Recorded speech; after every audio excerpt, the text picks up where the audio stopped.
ಇದೀಗ ದಿಲ್ಲಿ ಅಂಗಳದಲ್ಲೇ ಡಿಕೆ ಶಿವಕುಮಾರ್ ಅವರ ಸಂಪುಟಕ್ಕೆ ಕ್ಲೈಮ್ಯಾಕ್ಸ್ ಸಿಗುತ್ತಾ ಅನ್ನುವಂಥದ್ದು. ದಿಲ್ಲಿ ದಣಿಗಳ ಭೇಟಿಗೆ ತಯಾರಾಗಿದ್ದಾರೆ ಸಿಎಂ ಡಿಕೆ ಶಿವಕುಮಾರ್. ದಿಲ್ಲಿ ಅಂಗಳದಲ್ಲೇ ಡಿಕೆಶಿ ಸಂಪುಟ ಕ್ಲೈಮ್ಯಾಕ್ಸ್. ದಿಲ್ಲಿ ದಣಿಗಳ ಭೇಟಿಗೆ ತಯಾರಾಗಿದ್ದಾರೆ ಸಿಎಂ ಡಿಕೆ ಶಿವಕುಮಾರ್ ಅವರು. ಶಿವಸೈನ್ಯ ಸಿದ್ಧ, ಸೇನೆ ಸೇರದ್ದಕ್ಕೆ ಕೆಲವರು ಯುದ್ಧ ಮಾಡ್ತಿದ್ದಾರೆ. ಬೇಕೇ ಬೇಕು, ಮಂತ್ರಿಗಿರಿ ಬೇಕು ಅಂತ ರಣಹಠ ಹಿಡಿದು ಕೂತಿದ್ದಾರೆ. ಹೀಗಾಗಿ ಅದಲು ಬದಲು ಆಟಕ್ಕೆ ಮುಂದಾಗಿದ್ದಾರೆ ಡಿಕೆ ಶಿವಕುಮಾರ್ ಅನ್ನುವಂಥದ್ದು. ಕೃಷ್ಣ ಕೆಂಡ ಕಾರ್ತಿದ್ದಾರೆ. ಇತ್ತ ಪಟ್ಟ ತ್ಯಾಗಕ್ಕೆ ರೆಡಿ ಅಂತ ಹೇಳಿದ್ದಾರೆ ಬಾಲಕೃಷ್ಣ. ಪಟ್ಟದಾಟಕ್ಕೆ ಈಗ ಬೇಸತ್ತು ಹೋಗಿದ್ದಾರೆ ಕನಕಪುರ ಬಂಡೆ. ನನ್ನದೇನಿಲ್ಲ, ಎಲ್ಲವೂ ಕೂಡ ಹೈಕಮಾಂಡ್ ನಿರ್ಧಾರ ಅಂತ ಹೇಳಿಕೆಯನ್ನ ನೀಡಿದ್ದಾರೆ. ಹೈಸೂತ್ರ ನನ್ನದು, ಬರೀ ಪಾತ್ರ ಅಂತ ಹೇಳಿರುವಂಥದ್ದು ಡಿಕೆ ಶಿವಕುಮಾರ್ ಅವರು. ಅಂದರ್ ಬಾಹರ್ ಆಟ, ಕೃಷ್ಣ ಗಾರುಡಿ ರಹಸ್ಯ. ಇತ್ತ ಪಟ್ಟ ಸಿಕ್ಕರು ಕೂಡ ಪ್ರಬಲ ಖಾತೆಗೆ ಕೆಲವರು ಬಿಗಿಪಟ್ಟು ಹಿಡಿದಿದ್ದಾರೆ. ಅದೇ ಖಾತೆ ಬೇಕು, ಇದೇ ಖಾತೆ ಬೇಕು ಅಂತ ಹಠ ಹಿಡ್ದು ಕೂತಿರುವಂಥದ್ದು ಸಚಿವರು.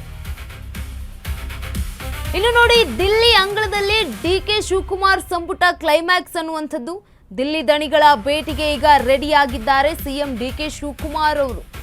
ಇನ್ನೂ ಕೂಡ ಸಚಿವ ಸಂಪುಟ ವಿಸ್ತರಣೆಯಾಯಿತು, ಆದರೂ ಕೂಡ ಒಂದಷ್ಟು ಜನರದ್ದು ಕಿರಿಕಿರಿಗಳು ಕೇಳಿ ಬರ್ತಾ ಇದೆ. ಶಿವಸೈನ್ಯ ಏನೋ ಸಿದ್ಧ ಆಗಿದೆ, ಆದರೆ ಸೇನೆ ಸೇರಿಲ್ಲ ಅನ್ನುವಂಥದ್ದು ಕಾರಣಕ್ಕೆ ಒಂದಷ್ಟು ಜನರು ಈಗ ಕಿರಿಕಿರಿ ಮಾಡ್ತಿದ್ದಾರೆ. ನಮಗೆ ಈ ಒಂದು ಸಚಿವ ಸ್ಥಾನ ಬೇಕೇ ಬೇಕು ಅಂತ ಹಠವನ್ನ ಹಿಡಿದು ಕೂತಿದ್ದಾರೆ. ಹೀಗಾಗಿ ಅದಲು ಬದಲು ಮಾಡೋದಕ್ಕೆ ರೆಡಿ ಆದ್ರ ಅನ್ನುವಂಥದ್ದು.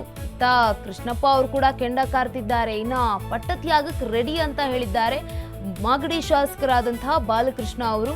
ನನ್ನದೇನೂ ಇಲ್ಲ, ಎಲ್ಲವೂ ಹೈಕಮಾಂಡ್ ನಿರ್ಧಾರ. ಹೈಕಮಾಂಡ್ ನಿರ್ಧಾರಕ್ಕೆ ನಾನು ಬದ್ಧ. ಹೈಕಮಾಂಡ್ ಸೂತ್ರ ಇದೆ, ನನ್ನದು ಬರೀ ಪಾತ್ರ ಅಷ್ಟೇ ಅಂತ ಡಿಕೆ ಶಿವಕುಮಾರ್ ಅವರು ಹೇಳಿದ್ದಾರೆ. ಈ ಒಂದು ಅಂದರ್ ಬಾಹರ್ ಆಟ ಈಗ ಕೃಷ್ಣ ಗಾರುಡಿ ರಹಸ್ಯ ಏನಾದ್ರೂ ಇದೆಯಾ ಅನ್ನುವಂಥ ಪ್ರಶ್ನೆ ಈಗ ರಾಜಕೀಯ ವಲಯದಲ್ಲಿ. ಮಕ್ಕಳ ಆಟವಾಯ್ತಾ ಶಿವಸೇನೆಯ ಸಚಿವ ಸಂಪುಟ ಅನ್ನುವಂಥದ್ದು. ಅವ್ರು ಬಿಟ್ಟು ಇವ್ರು ಯಾರು ಎಂಬ ಮಕ್ಕಳ ಆಟ. ಸಿಎಂ ಡಿಕೆ ಸಂಪುಟದಲ್ಲಿ ಅದಲು ಬದಲು ಆಟ ಶುರು ಅನ್ನುವಂಥದ್ದು. ಈಗ ಸಚಿವ ಸ್ಥಾನ ಬದಲಾವಣೆ ಬಗ್ಗೆ ಚರ್ಚೆಗೆ ಡಿಕೆ ಟೂರ್.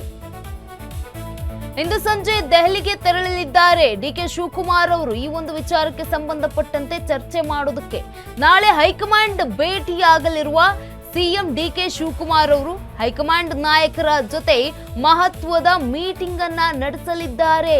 ರಾಜ್ಯ ನಾಯಕರ ರಾಜ್ಯದ ರಾಜಕೀಯ ಬೆಳವಣಿಗೆಯ ಬಗ್ಗೆ ಮಾತುಕತೆಯನ್ನ ಕೂಡ ನಡೆಸಲಿದ್ದಾರೆ.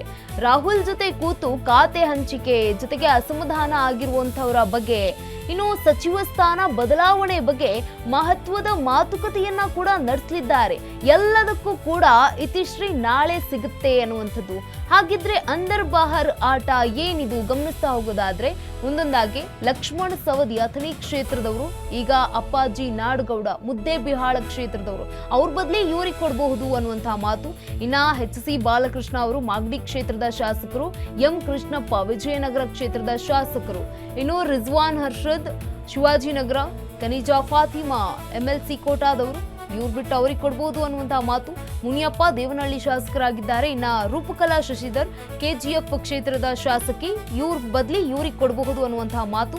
ಈಗ ಲಕ್ಷ್ಮಣ್ ಸವದಿ ಅವರು ಇದ್ದಾರೆ, ಅವ್ರ ಬದಲಿ ಈಗ ಅಪ್ಪಾಜಿ ನಾಡಗೌಡ ಅವ್ರಿಗೆ ಕೊಡಬಹುದು.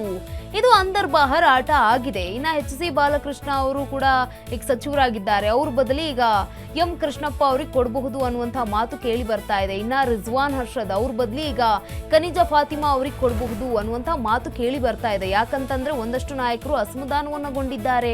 ಹೈಕಮಾಂಡ್ ಮಟ್ಟದಲ್ಲೂ ಕೂಡ ಲಾಭಿಯನ್ನ ನಡೆಸಿದ್ರು, ಆದ್ರೂ ಕೂಡ ಪ್ರಯೋಜನಕ್ಕೆ ಬಾರ್ಲಿಲ್ಲ. ಏನೂ ಕೂಡ ಪ್ರಯೋಜನ ಆಗ್ಲಿಲ್ಲ ಅಂತಂದ್ರೆ ಈಗ ನಾವು ಒಂದು ಶಾಸಕ ಸ್ಥಾನಕ್ಕೆ ರಾಜೀನಾಮೆ ಕೊಡ್ತೀವಿ, ಇಲ್ಲ ಅಂತಂದ್ರೆ ನೀವು ನಮ್ಗೆ ಸ್ಥಾನ ಕೊಡ್ಲೇಬೇಕು. ಹಾಗೆ ಆ ಒಂದು ಕಾರಣಕ್ಕೆ ಈಗ ಅವ್ರ ಬದಲಿ ಇವ್ರನ್ನ ಹಾಕಬಹುದು, ಮತ್ತೆ ಒಂದು ಏನಾದ್ರೂ ಬದಲಾವಣೆ ಮಾಡಬಹುದು ಅನ್ನುವಂತಹ ಕಾರಣಕ್ಕೆ ಈಗ ಚರ್ಚೆ ಆಗ್ತಾ ಇರುವಂಥದ್ದು.